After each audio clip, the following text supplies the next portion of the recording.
오늘 말씀의 제목을 먼저 한번 읽어보시면 좋을 것 같습니다. 복음 스페셜리스트 11번째 말씀을 나누고 있습니다. 로마서의 말씀인데요. 말씀의 제목 읽겠습니다. 시작.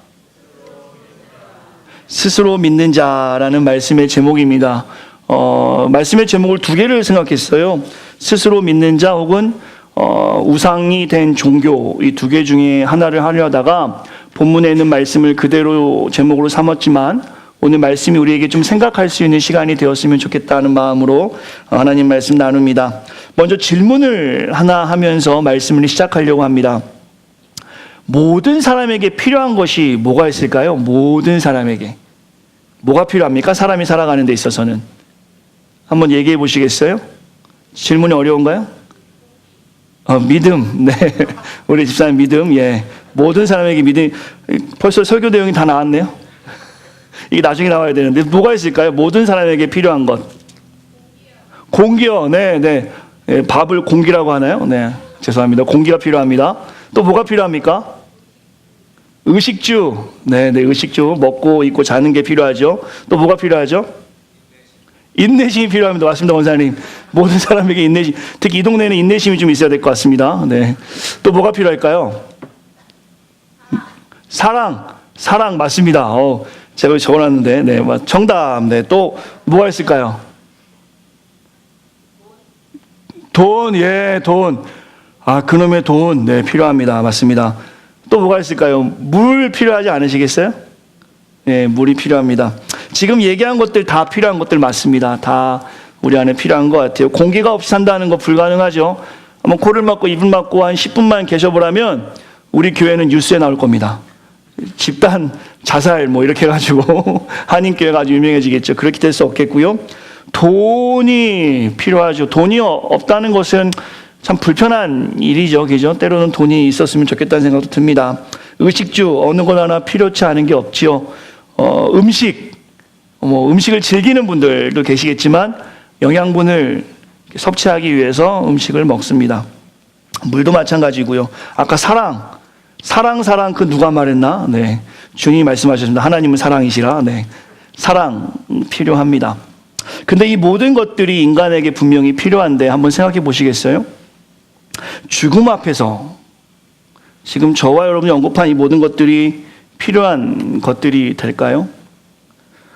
공기가 아무리 많이 있더라도 음식이 아무리 맛있는 음식, 산에 진미가 있더라도 혹은 돈이 아무리 많이 있을지라도 혹은 사랑을 아무리 많이 받을지라도 혹은 서로 많이 사랑할지라도 여러분이 또한 부족한 목회자를 많이 사랑해 주신다 할지라도 죽음 앞에서는 사실 의미가 없습니다. 제가 본 영화 중에 많이 기억나는 영화 If Only라는 영화가 있어요. 혹시 아시는지 모르겠어요. 지금 부부간에 약간 권태기 있는 분들 한번 보시면 참 좋겠다는 생각이 드는 영화인데요. 영화는 간단하죠. 연인이 지나가다가 여자친구가 죽게 됩니다. 너무 슬프죠. 자고 딱 일어났는데 여자친구가 다시 옆에 누워 있는 거예요. 그때부터 어제의 꿈을 복귀하면서 여자친구를 보호하면서 마지막으로 남자가 죽게 되는 영화입니다. 그 여자가 죽었을 때 더 사랑할 걸, 더 잘해줄 걸. 죽음 앞에서는 후회해도 의미가 없다는 것을 그 영화에서는 보여주고 있는 것이 아닌가. 5월 첫 주 특별히 목사님 휴가 다녀와서 왜 죽음을 이야기하나 라는 생각이 들 수 있겠지만 죽음을 이야기하는 것은 우리에게 참 불편한 일일 수 있습니다. 누구에게나 마찬가지. 그러나 이 죽음을 인지해야지만이 우리가 복음의 능력을 경험할 수가 있어요. 이 죽음을 인지하지 못하면 복음의 힘을 우리가 고백할 수 없습니다. 우리가 모두 이렇게 고백합니다. 죽음을 다스리고 이기고 부활하신 주님. 이 주님이 우리와 함께합니다. 믿으십니까? 이 죽음을 다스리시는 주님. 4월 한 달간 우리는 영적인 시간들을 많이 보냈습니다. 고난주간 특별 새벽 기도회를 통해서 십자가의 부활을 고백했었고요. 또한 지난 사경회를 통해서 진정한 그리스도인으로 어떻게 살아야 하는지 가치관에 대해서 우리가 말씀을 나눴고 영적 도전을 받았죠. 이 모든 일들은 제한된 시간 앞에 살아있는 사람이 아니라 하나님의 은혜로 영원한 시간을 누리고 사는 우리에게 주신 말씀이었어요. 우리의 인생이 이 제한된 시간 안에서 자유할 수 있는 것은 죽음, 그 제한된 시간 안에서 자유할 수 있는 것은 바로 그리스도께서 십자가의 죽으심으로 우리에게 영원한 시간을 보장해 주셨기 때문이다. 믿으십니까? 제한된 시간과 영원한 시간 사이에 우리는 살아가고 있는데, 예수님을 모르는 사람들은 이 제한된 시간이 다인지 알고 어떻게 살아가죠? 이 땅에서 먹고 자고 입는 것에 최선을 다하고 시간을 보내며 욕심내며 살아갑니다. 그러나 예수 믿는 우리들은, 저와 여러분이겠죠. 여러분들은 그 죽음, 그 이후에 영원한 시간이 보장되었기 때문에 분명히 하나님을 알지 못하는 사람과는 다르게 인생을 살아가야 합니다. 이 첫 번째 그 내용을 좀 기억하신 말씀을 보시면 좋을 것 같아요. 오늘 로마서 2장의 말씀이 오늘 말씀과 이어갈 수 있는, 초반에 말씀드렸던 그 복음과 계속해서 연장선에서 이어갈 수 있는데요. 오늘 본문을 좀 생각해 본다면, 지난 시간까지 배운 게 뭐냐면, 나눈 게 뭐냐면 경건과 불경건이었습니다. 불의와 의였고요, 진노와 하나님의 사랑이었어요. 이거를 대조해서 우리가 말씀을 나누었고요. 오늘 본문을 본다면 하나님의 말씀으로 책망하는 유대인을 통해서 오늘 본문에서 이 부분을 한 번 더 강조할 수 있을 것 같아요. 왜냐하면 유대인들은 하나님을 알지만 그들의 가치관과 삶은 전혀 경건하지 못했고 불의했고 하나님의 진노 아래 있는 자들이었습니다. 다르게 이야기하면, 오늘 본문을 통해서만 이야기한다면 유대인들은 17절부터 24절까지 보면 매우 도덕적으로 문제가 없는 자들이었어요. 우리 본문 읽지 않았지만 제가 조금 읽겠습니다. 그리고 2장 25절부터 29절까지 보면 종교적 신념이 아주 강한 자들이 유대인들이었습니다.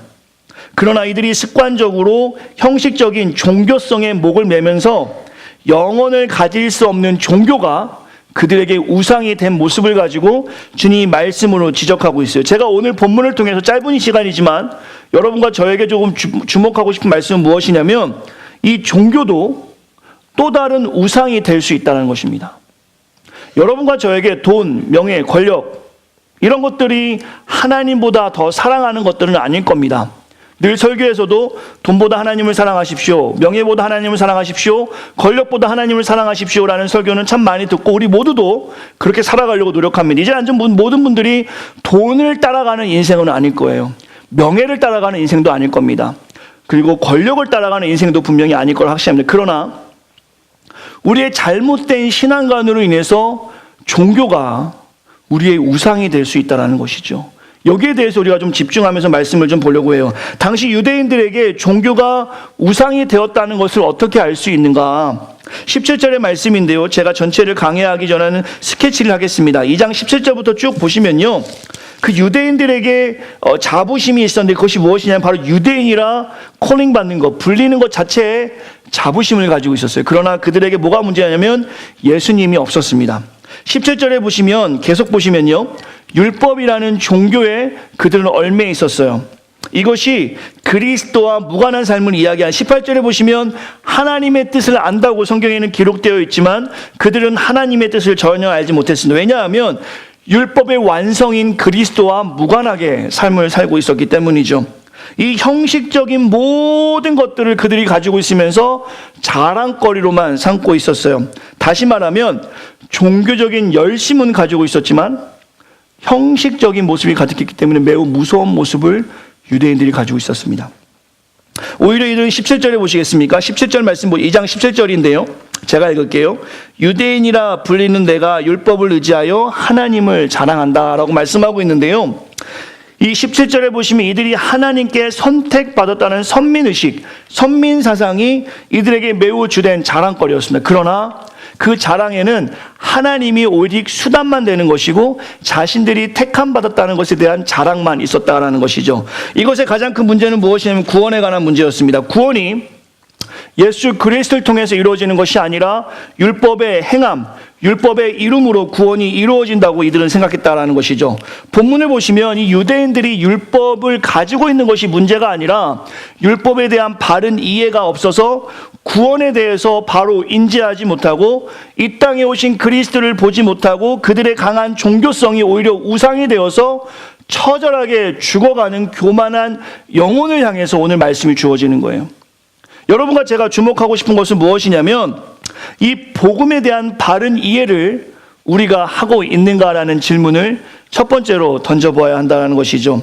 오늘 본문에 보시면 유대인이 종교성만 가득한 모습으로 성경에서는 기록되어져 있습니다. 이들이 하나님을 몰랐던 것도 아니고 메시아를 기다리지 않은 것도 아니에요. 그리고 율법을 전혀 지키지 않은 것도 아니었습니다. 그러나 그 세 가지가 그리스도가 빠진 상태에서 행하는 것들이었기 때문에 교만한 영혼으로 하나님을 보지 못하고 예수님을 보지 못하는 모습에 대해서 사도 바울은 강력하게 말씀을 통해서 책망하고 있는 것이죠. 우리에게 다시 한번 질문할 수 있어야 됩니다. 여러분과 제가 기독교 혹은 종교라고 할까요? 좀 종교라는 표현을 좀 편하지 않게 사용하고 있지만 어쨌든 세상에서는 그렇게 이야기하니까요. 이 기독교와 종교를 여러분 스스로가 제가 우상시하고 있는 것은 아닌지 이 시간에 질문해 볼 수 있어야 돼요. 여러분 이 자리에 앉아 있는 것이 복음의 진실성을 가지고 앉아 있는 것이 아니라 오늘 유대인과 같이 우리가 알고 있는 무언가를 좀 내세우기 위해서 앉아 있다면 지금의 질문을 한번 생각해 보셔야 되는데요. 첫 번째, 우리에게 복음이 왜 필요한가에 대한 답을 스스로가 낼 수 있어야 합니다. 우리에게는 왜 복음이 필요한가? 이 땅에 복음이 필요한가? 아주 짧게 간단하게 이야기한다면 이것이겠죠. 모든 사람이 죄를 범하였기 때문입니다. 이 죄를 인식해야지만이 복음을 받아들일 수 있어요. 오늘 본문의 그 유대인들은 이것을 인식하지 못했단 말입니다. 앞서 언급한, 제가 서론에 잠시 언급한 의식주, 돈, 공기, 비교할 수 없는 복음의 능력이 바로 죄를 범한 사람을 하나님이 구원해 주시는 능력인데요. 로마서 3장 23절을 보시면 성경에 기록되어 있죠. 우리 모두가 죄인입니다. 6장 23절 말씀 보시면 죄의 삭은 사망에 이르게 됩니다. 그러나 히브리서 9장 27절 말씀 보시면 누구나 사람은 죽게 되고 심판을 받게 되는 것인데요. 아무리 돈이 많아도, 아무리 집이 많아도, 아무리 명예가 있어도, 아무리 건강해도 이 죄에 대한 심판에서 벗어날 수가 없다라고 성경에서는 기록되어져 있습니다. 그리고 성경에서는 어떻게 말씀하고 있냐면 로마서 5장 8절 말씀 같이 읽겠습니다. 시작.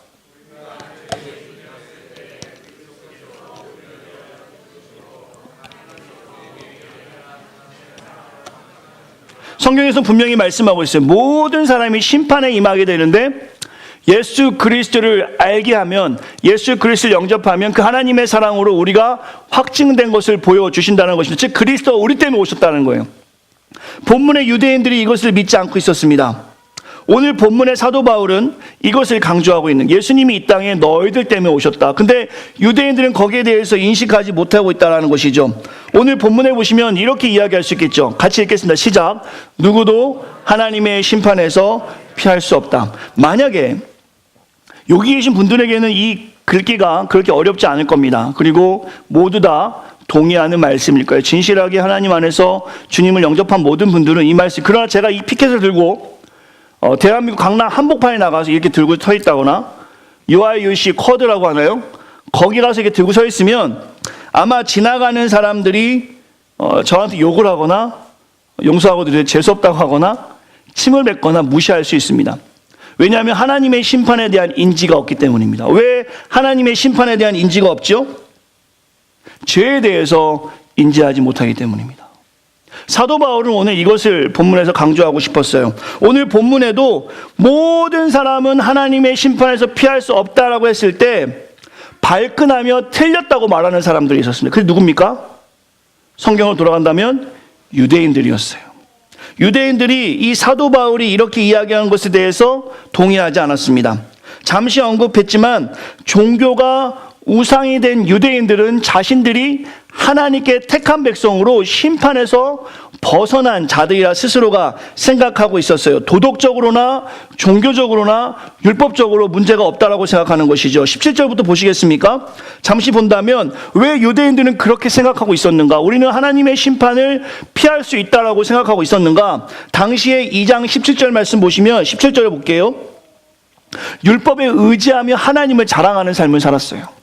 이것만 놓고 본다면 18절에 보시면 하나님의 뜻을 분간하는 삶을 살았습니다. 19절에 보시면 말씀 같이 읽으면 좋을 것 같아요. 19절 말씀, 유대인들이 어떻게 삶을 살았는지 성경에서 기록되어져 있습니다. 19절 말씀 우리 성경을 통해 같이 한번 읽겠습니다. 시작.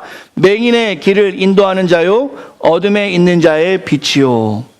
오늘 본문에 보시면 19절부터 17절부터 19절까지 보시면 유대인들에게는 아무 문제가 없어 보입니다. 전혀 문제가 없어 보여요.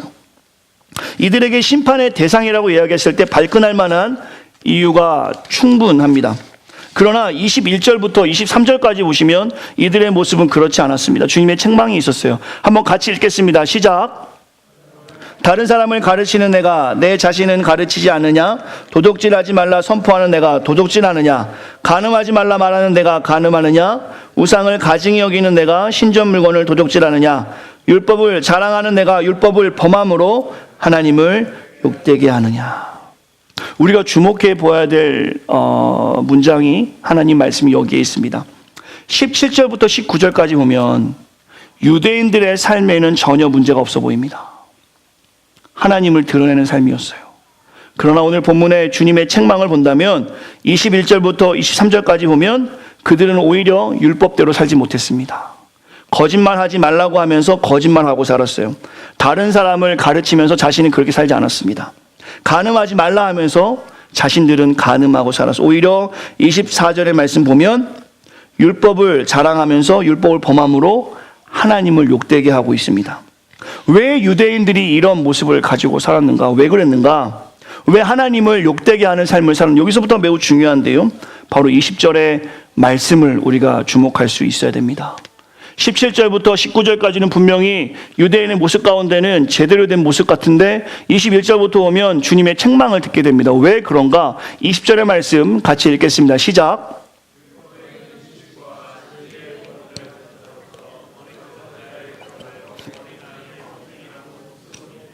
마지막 스스로 믿으니. 성경을 가진 분들은 이렇게 동그라미를 쳐놔도 좋을 것 같습니다. 왜 유대인들이 17절부터 19절까지의 모습을 유지하지 못하고 21절부터 24절까지의 모습처럼 하나님을 욕되게 했는가? 그것은 바로 그들의 믿음에 문제가 있었습니다. 그들의 믿음에 상당한 문제가 있었어요. 무슨 말씀이냐면 믿음이라는 것은 주님께 선물로 받는 것입니다. 그렇죠? 저와 여러분들이 노력해가지고 믿음을 얻은 분들이 있습니까? 이 자리에 신앙생활하면 스스로 노력해서 믿음을 얻었다는 분들이 계시다면 그 또한 쉽지 않은 믿음을 갖고 계실 거예요. 믿음이라는 것은 노력해 생기는 것이 아닙니다. 내가 하나님을 영접할 때 성령이 나한테 임하십니다. 일회성이죠. 성령은 매번 임하시는 것이 아니라 내가 하나님을 영접하면 단활성으로 우리에게 임하십니다. 그리고 성령이 우리 안에서 액티브하게 움직이시는데요. 저와 여러분들이 신앙 안에 영적으로 살면 살수록 하나님은 액티브하게 우리에게 움직이시지만 저와 여러분들이 인액티브하게 영적으로 깨어있지 못하면 성령은 그냥 계시긴 하지만 활동하지 않으세요. 오늘 본문에 보시면 믿음을 선물로 주시는 것인데 당시 유대인들은 머리로 믿음을 갖고 있었어요. 그게 행동으로 전해지지 않았습니다. 이들이 그 믿음을 스스로에게 받았다라고 성경에서는 말씀하고 있는데요. 이것이 왜 문제가 되냐면 바로 그들이 생기는 믿음은 지식과 교만과 우월한 지위와 그리고 가까이 가지고 있는 잘못된 신앙관에서 그 믿음이 생겼기 때문입니다. 이것이 문제된 것이 우리가 성경을 통해 확인할 수 있는데 로마서 5장 1절과 2절의 말씀 보시면 주 예수 그리스도로 말미암아 하나님과 더불어 화평을 누리자 또한 그로 말미암아 우리가 믿음으로 서 있는 은혜에 들어간다. 우리가 믿음이 생기는 것은 스스로의 신분 때문에 스스로가 노력했기 때문에 스스로가 지혜를 가졌기 때문이 아니라 하나님과 화평을 누릴 때 그 믿음 안에 우리가 설 수 있다라는 것이죠. 에베소 2장 8절 9절 말씀 보시면 우리가 다 아는 말씀인데요. 잠시 언급하고 가겠습니다. 네, 믿음은 하나님께서 우리에게 준 것이라기 때문에 행위에 난 것이 아니기 때문에 자랑하지 못하다라고 말씀하고 있습니다. 하나님과의 관계에서 자신에게 믿음의 요소들이 즉 하나님과의 관계없이 자신의 모습에서 믿음의 요소들을 찾을 때 스스로 믿으니라는 표현으로 우리가 해석할 수 있는데요. 그렇기 때문에 오히려 자신의 신앙이 자랑이 되는 거예요. 당시 유대인들은 그렇게 했습니다. 하나님과의 관계가 이루어지지 않고 스스로의 신분, 스스로의 지식, 스스로의 율법의 행함으로써 믿음을 얻었다고 생각했기 때문에 그들의 머리로 하는 행위와 생각과 삶의 행동이 일치되지 않아서 오늘 본문에 잠시 언급한 것처럼 17절부터 19절까지는 분명히 유대인으로서 훌륭한 모습을 가지고 있는 것처럼 보이지만 21절부터 23절까지 보시면 그들이 오히려 머리로 아는 것을 삶으로 실천하지 않았기 때문에 20절의 말씀 그들이 스스로 그들의 믿음을 가지고 있었기 때문에 오늘 본문에 제가 언급하고 싶은 24절 같이 한번 읽겠습니다. 시작. 기록된 바와 같이 하나님의 이름이 너희 때문에 이방인 중에 모독을. 오늘 저와 여러분들이 짧은 시간이지만 이 유대인의 모습과 우리의 모습을 잠시 비교해 보았으면 좋겠습니다. 우리는 크리스찬들입니다. 여러분과 저는 크리스찬입니다. 그러나 혹시 24절 말씀처럼 우리 때문에 하나님의 영광이 가려지는 일이 생기지 않는가? 스스로에게 한번 질문해 보시면 좋겠어요. 그리스도를 닮는 성숙보다는 성공에 집착하는 교회의 모습들 때문에, 성경적 교회론인 사람에게 집중하기보다는 건물 크기에 집중하는 사역 때문에, 공동체 안의 성도 간의 시기, 질투, 수군수군하는 것들, 더 언급한다면 우리에게 신앙의 피로감을 더해주기 때문에 멈추지만 이러한 모습을 쉽게 찾아볼 수 있는 이유는 무엇이었는가? 그동안 교회들에게 이러한 모습이 빈번하게 일어나는 것은 무엇이었는가? 그것은 하나님과의 관계가 무너졌기 때문입니다. 교회들마다, 모든 교회가 그렇다고 말할 수 없습니다. 그러나 하나님과의 경건한 관계가 무너지면, 예전에도 말씀드렸던 것 같아요. 수직적인 하나님의 관계가 무너지면 수평적인 사람과의 관계도 무너질 수밖에 없다. 경건이 무너지면 불의할 수밖에 없는 것이죠. 불경건은 불의와 연결되어 있습니다. 반면에 하나님과의 관계가 온전하면 수평적인 사람과의 관계에서 의로울 수밖에 없죠. 지금 교회 가운데 이렇게 어려운 모습을 가지고 있는 이유, 유대인들 모습과 21세기 살아가는 우리의 모습과 비교해 보았을 때 마치 우리의 모습을 보는 것과 같은 이유는 무엇인가? 그것은 바로 하나님과의 관계에 집중한 우리의 신앙이 아니라 머리로만 알고 있는 신앙생활, 혹은 가랑비에 옷 젖듯이 우리 실생활에서 교회 문화가 젖어 들어가면서 오는 신앙생활 가운데 교회의 어려운 모습이 지금 유대인과 같은 모습으로 드러나는 것은 아닌가? 우리가 한번 생각해 볼 수 있어야 합니다. 경건이 불경건하게 되면 의가 불의하게 되는 것이죠. 저와 여러분이 하나님을 온전히 알지 못해서 머리로 알고 혹은 습관으로 알고 형식으로 알게 된다면 유대인들이 17절부터 19절까지 모습을 가지고 있음에도 불구하고 오히려 그들의 모습에서는 그들이 가르친 대로 살지 못하고 그들이 말한 대로 살지 못하는 모습이 세상에 보여지기 때문에 24절의 말씀처럼 너희 때문에 이방인 중에서 하나님이 모욕을 당하는 일들이 그 시대만 있는 것이 아니라 오늘 우리가 살아가는 시대에도 있을 수밖에 없다라는 것이 성경의 말씀을 통해서 우리가 묵상하는 것입니다. 유대인들뿐 아니라 우리가 주의해야 될 것이 바로 이 말씀이에요. 따라해 주시면 좋을 것 같아요. 종교도 우상 숭배가 될 수 있다. 우리가 믿는 주님의 말씀을 도덕주의, 율법주의로 치부해 버린다면 우리에게 종교가 또 하나의 우상 숭배가 되는 것입니다. 현대교회 설교의 가장 큰 문제가 무엇인가? 제가 현대교회 설교들을 다 비판할 수 없지만, 혹은 비판할 자격도 없지만, 제 생각에 앞으로 더 많은 연구를 해봐야겠지만, 그저 교회들이 살아계신 하나님 말씀을 윤리적 삶을 살아가는 도구로만 사용하는 것에 큰 문제가 있지 않나 조심스럽게 생각해 봅니다. 왜냐하면 성경은 우리에게 착하게 살라라고 주는 말씀이 아닙니다. 성경을 통해서 착하게 살아야겠다라는 생각이 들라고 주신 말씀이 아니라, 물론 성경을 통해 우리가 선한 열매를 맺어야겠지만 성경은 온전하게 우리에게 복음의 능력이 무엇인지를 알려주기 위해서 주신 말씀이라는 것이죠. 그리고 현대교회가 지금 이 성경을 잘못 해석해서 그저 사람들에게 감동만 주기 위한, 혹은 잘 살게 하기 위한 방법론의 어떤 책으로만 소개되어지고 있다면 그것은 복음의 어떤 깊이를 훼손하는 일이 아닐까 싶습니다. 오늘 우리가 기억해야 되는 것은 무엇이냐면 사도 바울도 이 문제에 대해서 지적하고 있는 것이에요. 25절부터 보시면 유대인들이 그렇게 자랑하는 할례 문제에 대해서 사도 바울이 이야기합니다. 마치 야구에서 직구를 던지는 것 같은 모습 가지고 사이다 마시면 청량감을 느끼는 것처럼 지금 그 유대인들이 가지고 있는 자랑에 대해서 그것이 자랑할 것이 안 된다고 함을 사도 바울은 말하고 있어요. 유대인들은 자신들이 할례 받았다는 것에 대해서 매우 자랑스럽게 생각했습니다. 선택받은 백성과 하나님의 언약의 표시라는 것이죠. 그러나 25절의 말씀 보시면 할례가 무할례가 될 수 있음을 분명하게 이야기하고 있어요. 저는 이 부분을 보면서 이렇게 생각합니다. 젠가라는 게임을 혹시 아시는지 모르겠어요. 저런 게임인데요. 흔들흔들거리는 젠가 사이에 사도 바울이 맨 밑에 있는 막대기 하나를 빼서 유대인들의 삶을 와그로 무너뜨리는 말이 바로 할례가 무할례가 됐다는 말입니다. 이것은 무슨 말이냐면 오늘날 우리 교회에게도 동일한 메시지로 볼 수 있는, 이렇게 하면 좀 이해가 쉬우실 것 같아요. 교회에 있으면 다 구원받습니까? 교회에서 직분 받으면 다 구원받습니까? 교회에서 예배만 하면 다 구원받나요? 그렇지 않습니다. 교회 공동체 안에서 직분 중요합니다. 섬기는 것 중요하고요. 우리가 예배하는 것도 중요하고 다 중요합니다. 그러나 그것만으로도 구원이 이루어지지 않는다는 것이죠. 오늘 바울을 통해서 우리에게 주신 하나님 말씀은 무엇이냐면, 유대인들의 모습을 통해서 우리에게 주시는 말씀이 무엇이냐면, 할례 받은 그것 가지고, 너네들이 자랑하는 그 할례 가지고 구원받는 게 아니라는 것입니다. 우리가 자랑하는 교회 건물의 크기 가지고 구원받는 게 아니라는 것이에요.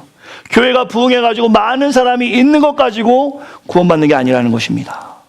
오늘 본문을 통해서 우리에게 주시는 말씀은 무엇이냐면, 삶이 바탕이 되지 않는 신앙은 또 다른 우상이 되어서 주님의 영광을 가리는 유대인과 다를 것이 없다는 것입니다. 우리가 이 시간에 잘 생각해 볼 수 있어야 돼요. 돈, 명예, 권력보다 하나님을 사랑하는 분은 이 자리에 안 계십니다. 제가 생각했을 때는, 제가 거의 1년 반을 뵀을 때 돈보다 하나님이 좋아 계시면 한번 일어나 보세요. 안 계시죠? 앞발가락만 한번 들어보세요. 하나님이 그 발가락을 이렇게 만지실 겁니다. 돈보다 하나님을 사랑하는 분은 안 계세요. 진실하게 돈이 있으면 좋지만 돈을 벌고 싶은 이유는 저와 같죠? 하나님의 영광을 위해서. 아멘 하세요 빨리. 그래 하나님 부어주시죠. 아마 우린 그럴 겁니다. 저도 그래요.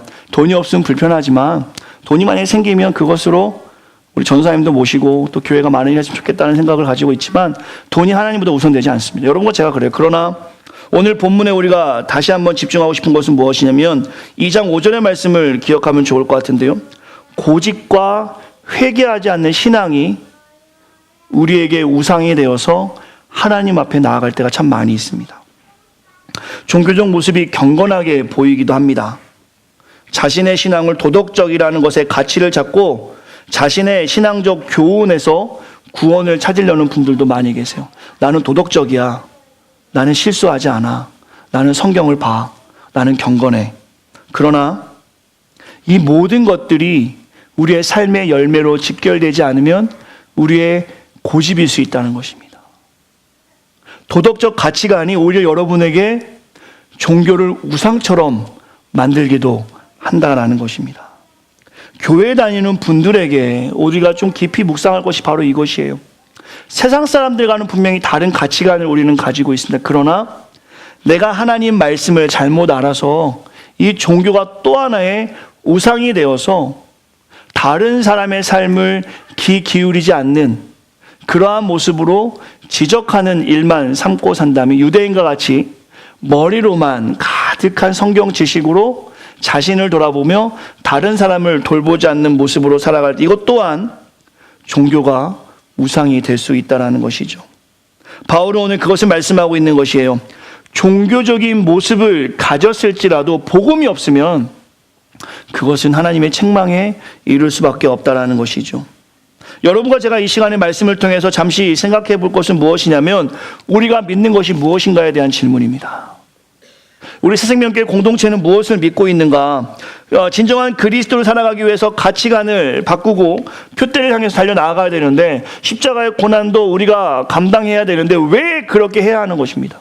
왜 그렇게 해야 하는지에 대한 질문이 여러분에게 있어야 되고 거기에 대한 답변이 있어야 됩니다. 내가 왜 십자가의 짐을 지고 살아가는가? 왜 내가 자기 십자가를 지고 자기 부인하고 주님을 따라야 하는가? 거기에 대한 질문이 우리에게 있어야 한다는 것이죠. 아무렇지도 않게 복음을 그냥 받아들여서 아무 생각 없이 신앙의 사고를 가지고 살아가는 것도 문제이고 또한 자신만의 신앙의 규율로 도덕적 삶을 지향하면서 열매 맺지 않는 것도 문제이고, 나는 세례받았어, 나는 모태신앙이야 하면서 성령과 함께하면서 행동에서는 전혀 세례받은 자의 모습과 같이 살지 않는 것도 문제라는 것입니다.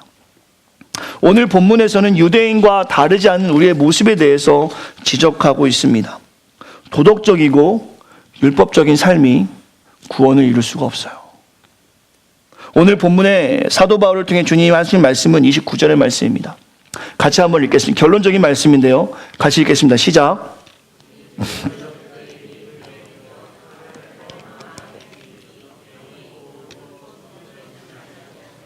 그 칭찬이 사람에게서가 아니요 다만, 이게 무슨 말이냐, 10번을 읽어도 이게 무슨 말인지 여러분들 이해하기 어려우실 거예요. 영어 성경을 보시고 아마 쉬운 성경을 찾아보시면 이 말씀을 좀 이해하실 것 같은데, 제가 좀 읽어드릴게요. 이게 무슨 말이냐면, 앞에 내용이 뭐냐면, 율법 안에서 도덕적인 삶을 살아가는 유대인들에게서 그들이 가지고 있는 할례의 자랑에 대해서 그것이 무할례가 될 수 있다 하면서 하는 말씀입니다. 무슨 말이냐면, 오히려 마음의 참된 변화를 받은 사람이어야 참 유대인이며, 기록된 율법이 아닌 성령님에 의한 마음의 할례가 진정한 할례입니다. 이런 사람은 칭찬을 사람에게 받는 것이 아니라 하나님에게서 받습니다. 오늘 사도 바울을 통해서 유대인에게 말씀하고 있는 하나님의 말씀은 무엇이냐면, 너희가 선택받은 선민사상 하나로만, 할례받은 그거 하나로만 유대인이 되는 것이 아니라 진정한 마음의 변화로 그리스도를 받아들이고 성령과 함께할 때만이 그것이 진짜 유대인이고 그것이 진짜 하나님의 사람이라는 것입니다. 그것이 진짜 할례라는 것이에요. 우리가 나는 크리스천입니다라고 살면서 크리스천다운 행동을 하나도 하지 않으면 우리는 크리스천이 아니라는 것이죠. 이것이 오늘 본문을 통해서 바울을 통해 유대인을 책망하는 하나님 말씀이라는 것이죠. 여기에 대해서 제가 존경하는 마틴 로이드 존스 목사님이 이렇게 질문을 했어요. 이것이 여러분과 저에게 오늘 말씀을 깊이 이해하는 데 도움을 줄 것 같습니다. 이 29절의 말씀을 마틴 로이드 존스 목사님이 이렇게 정리를 했어요. 제가 읽어드릴게요. 정말 우리가 하나님의 사람이면, 정말 우리가 유대인과 같이 율법에 얽매이는 삶이 아니라 구원 가운데 자유함을 누리는 복음을 경험한 사람이라면 이렇게 29절을 해석하라는 것입니다. 매일 성경을 읽으면서 성경이 말하는 진리를 자기 자신에게 실제적으로 구체적으로 적용하고 있는가? 왜 성경을 읽는가? 단지 성경을 얼마나 잘 아는지 자랑하고 남들과 논쟁하기 위해 성경을 읽는가? 아니면 성경이 말하고 있는 진리를 당신 자신에게 적용하기 위해서 보는가? 성경을 읽으면서 스스로에게 이렇게 말하라. 성경이 여기 있네. 아니면 성경을 자신에게 적용하고 있는가? 우리는 기억해야 한다. 성경을 읽으면서 스스로 이렇게 말하라. 성경이 말하고 있는 대상은 바로 나다. 성경은 나에게 무엇을 말하고 있는가? 성경을 통해 자기 자신을 면밀히 살펴보지 않는다면 당신은 위험해질 수 있다. 오히려 스스로 적용하지 않는다면 성경을 모르면 모를수록, 알면 알수록 당신은 더 해로울 것이다. 오늘 이 질문을 우리에게 던지는 적용적인 질문을 삼는다면, 먼저 첫째로 예수를 구주로 영접한 진실한 그리스도인에게 질문하겠습니다. 성경을 왜 보십니까? 두 번째 질문입니다. 예수님을 영접한 여러분 또 한번 질문합니다. 왜 성경을 읽지 않습니까? 두 가지의 질문에 우리 가슴을 치며 회개하는 시간이 되어야 합니다. 진짜 우리가 예수님을 안다면, 진짜 우리가 복음을 안다면 성경을 읽어야 되는 게 1차적 원리겠죠. 두 번째 질문이죠. 그 성경은 누구에게 말하고 있는가? 와, 이 본문을 읽으니까 불경건 오늘 예배 안 나오는 그 김 집사님 이야기네. 야, 그 집사님이 이 말씀을 들어야 되는데, 그 불경건한 사람이 이 말을 들어야 되는데, 그게 아니라 그 말씀은 오늘 나에게 주시는 말씀이라는 것입니다. 또 하나, 혹시 성경을 보면서 다른 사람과 논쟁하기 위해서 성경을 보십니까? 혹은 자랑하기 위해서.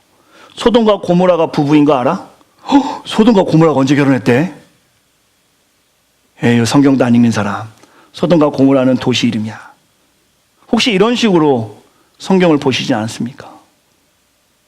스스로가 유대인과 같이 나는 유대인과 달라 하면서 사람들은 잘 가르치지만 그 말씀대로 살지 못하는 모습 가운데 혹시 하나님의 이름을 욕되게 하고 있지는 않습니까? 저는 이 오늘 말씀을 묵상하면서 저 자신에게 질문해 보았습니다. 아마 우리 공동체 안에서 어쨌든 매주 한 번씩 설교를 하는 저보다 말씀을 많이 나눌 수 있는 기회가 있는 성도들 많이 안 계실 것 같아서 내가 종교적 우상으로 이 자리에 있는 것은 아닌가? 마치 종교가 나에게 우상이 된 것이 아닌가? 스스로에게 한번 질문을 던져보았습니다. 정말 복음의 진리 가운데 내가 자유함을 가지고 살아가고 있는가? 성도들에게 복음을 전하는 이유가 용서하고 드립시오, 교회를 부흥시키고 혹은 교회를 확장하기 위해서 내가 수단으로 성경을 사용하고 있는 것은 아닌가? 설교를 잘하고 싶은 이유가 혹시 그런 것을 하여금 사람들을 많이 모아서 이 종교를 우상화하게 하려는 것이 아닌가? 저 자신에게 질문해 보아서 혹은 저의 지식을 자랑하기 위해서 성경을 준비하고 말씀을 전하는 것이 아닌가? 철저하게 회개하는 시간이 되어야겠죠. 하지만 이 질문을 동일하게 성도들에게도 던지고 싶습니다. 여러분이 지금 이 자리에 종교를 우상화해서 앉아 있는가? 아니면 정말 진리인 하나님의 말씀 안에서 자유하기 때문에 예배 가운데 참 자유함을 경험하며 이 자리에 앉아 있는가? 여러분과 제가 이 질문을 가지고 한 주간도 나아갔으면 좋겠어요. 성경을 가까이 하고 있는 나의 삶이 그 가까이 하는 이유가 나에게 주시는 말씀을 내가 고백하며 가까이 하는가? 아니면 누구에게 끊임없이 가르치기 위해서 성경을 보고 있는가? 이러한 성경적 묵상으로 우리의 삶이 유대인과 같지 않음을 고백하는 한 주가 되기를 간절히 도전을 드립니다. 그럼 어떻게 살아야 하는가? 마지막 결론의 말씀이겠죠. 여러분과 저의 삶이 축복의 통로, 복음의 통로, 사랑의 통로가 되어야 합니다. 목사로 살아가는 인생입니다. 날마다 하나님 말씀을 보면서 날마다 하나님 말씀을 어떻게 전할까 고민합니다. 제 안에 성경을 볼 때마다 제가 오히려 유대인 같은 모습이 있지 않았나 스스로 판단하게 돼요. 우리 구역장님들 어떠세요? 구역 예배 준비하면서 혹시 좋은 책들 보면서 그것이 나에게 적용되는 것이 아니라 이 말씀이 필요한 사람에게 주기 위해서 성경을 보고 책을 보고 있는 것은 아닌가? 그렇다면 유대인과 다를 것이 무엇인가? 혹시 그렇기 때문에 교회가 어려운 것은 아닌가? 정말 진리로 복음을 받아들여야 되는데 일로서 복음을 받아들이고 혹은 이것을 종교화를 우상화해서 우리가 지금 잘못하게 살아가고 있는 것은 아닌가? 스스로가 한번 생각을 봅니다. 우리 성도들은 아닐 것 같아요. 제가 지난주에 나누었지만 목회자인 저만 제대로 쓰면 우리 교회는 하나님 사용하시겠다는 생각을 많이 할 정도로 참 진실하신 성도들이 많이 계신데 그럼에도 불구하고 이 땅의 교회를 바라봤을 때 교회에 문제가 많아지는 이유는 성도들 간의 어려움이 많아지는 이유는 관계에 상처가 많은 이유는 바로 우리가 종교를 우상화하고 머릿속으로는 가득한데 그것이 삶에서 실천되지 않아서 혹시 오늘 본문의 말씀처럼 이방인 중에서 하나님의 이름을 모욕되게 하는 것처럼 하나님의 영광을 가리고 살아가는 것은 아닌가? 스스로에게 한번 질문을 던지시면서 한 주간을 말씀으로 승리하셨으면 좋겠어요. 찬양팀 앞으로 나와주시고요. 제가 오늘 찬양팀에게 준비한 부탁드리면서 이 찬양으로 저와 여러분을 좀 위로하고 싶다라는 생각을 했습니다. 우리 모두에게는 아마 오늘 말씀이 해당되지 않을 걸 확신합니다. 종교를 우상화해서 이 자리에 앉아 계신 분은 없을 거예요. 다만 그 위험성이 날마다 우리에게 있음을 이 시간에 고백하였으면 합니다. 저를 포함해서요.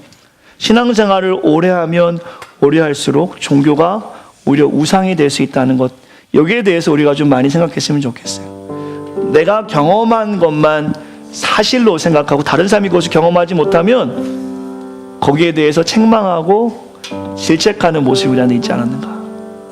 아까 우리 권사님 이 사람에게 필요한 인내심, 목회하면서 저는 많이 생각하는 게 하나가 인내심인 것 같아요. 목회의 가장 중요한 덕목은 인내심이다. 인내심. 아이들 키우는 분들 아시겠지만 저기 우리 아이들 희찬이도 있고 우리 지아도 있고 또 한 명 누구죠? 애기가 제이? 아직 안 왔죠. 또 우리 누구냐? 도준이 이 어린아이들한테 기다리지 않고 내가 맛있는 탕수육을 주면 되겠습니까? 안 되잖아요. 목회가 그런 것 같아요. 기다려야 되는데 참 어려운 것 같아요. 목회자만 그런 건 아닌 것 같습니다. 성도의 신앙도 마찬가지인 것 같아요. 여러분 스스로가 급하다고 뛰어가지 마시고 오늘부터 진지하게 신앙에 대해서 고민해 보셨으면 좋겠어요. 내가 만난 복음이 뭔가? 내가 지금 이렇게 섬기는 이유는 무엇인가? 내가 하나님 말씀을 읽는 이유는 무엇인가? 혹시 이 시간에 그런 것들이 좀 어려워서 십자가의 사랑을 잊은 분들이 있다면 이렇게 저는 축복하고 싶어요. 하나님이 여러분 마음을 만졌으면 좋겠습니다. 여러분 마음을 만져서 돌같은 여러분 마음이 무너지고 정말 여러분이 하나님이 택한 정말 귀한 존재라는 것이 기억되었으면 좋겠어요. 그래서 찬양을 좀 준비했습니다. 무너진 여러분과 저의 삶 속에 잊혀진 하나님의 은혜가 있다면, 혹은 유대인과 같이 지식적인 하나님의 은혜가 있다면 그것들이 다 없어지고 정말 복음의 진리 안에 자유함을 갖는 신실한 크리스찬이 되었으면 좋겠습니다. 같이 한번 이 찬양하면서 우리를 보호하신 하나님께 우리의 신실한 고백으로 나아갔으면 좋겠어요. 한번 찬양하겠습니다.